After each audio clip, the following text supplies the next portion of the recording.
কাকা আপনার সংসার কি এই সরাপিটার উপরেই চলে? না, মাঠেও কাজ করি আমরা। তারপরে কিসের কাজ করেন? কৃষি কাজ করি। কৃষি কাজ করেন? তাইলে তো আপনাদের সংসারটা কেমনে চলায় একটু বলবেন আমাদের? কষ্টের লাগি এটা আবার একটু ধরে লাই যেহেতু তাহলে একটু ইনকাম হলে পারে আমরা চাউল মল কিনে একটু দিনটা চলে যাবে ভালো। বুঝলেন একটু জোরে বলেন। এই কাজ করি আমরা বানাই এটা বেশি আমরা চাউল কিনে আমরা ভালো চালানোর চেষ্টা করি। এটা অবসর সময়। হ্যাঁ, কষ্টের সংসার দিয়ে এলে একটু বইছি। হ্যালো বন্ধুরা, চাচিমা পিঠা বানাচ্ছে, আমরা তার মুখ থেকে শুনবো সে কেন পিঠা বিক্রি করে বা তার ফ্যামিলিতে কে আছে না আছে। আজকে তার আমরা আবেগের কথা শুনবো, সে আসেন শুনি তার আবেগটা আমরা। আচ্ছা চাচিমা, আপনি কি প্রতিদিন এখানে রেগুলারই বিক্রি করেন? প্রতিদিনই করেন? জি। আচ্ছা, আপনার বাসাতে কে কে আছে জানতে পারি? ছেলে মেয়ে আছে। বুঝি নাই। ছেলে মেয়ে আছে।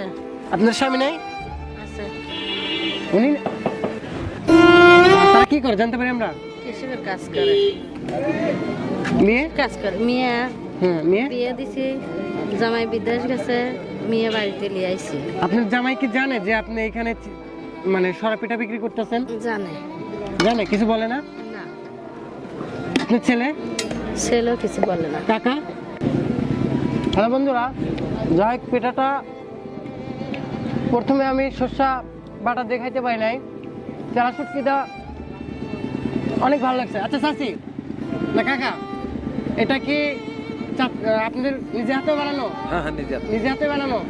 যাই হোক বন্ধু, কাকারা অনেক সুন্দরভাবে সরা পিঠা বানায়।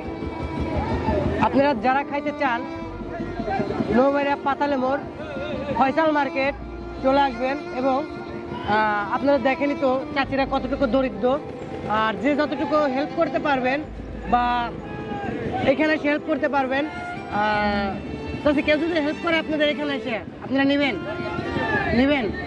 কাকা কেউ যদি এসে হেল্প করে আপনারা নেবেন? দেখ বন্ধু, যার সামর্থ্য যেটুকু কুলোয় কাকাদের একটু দেখবেন। আর ভিডিওটা এখানেই আর শেষ।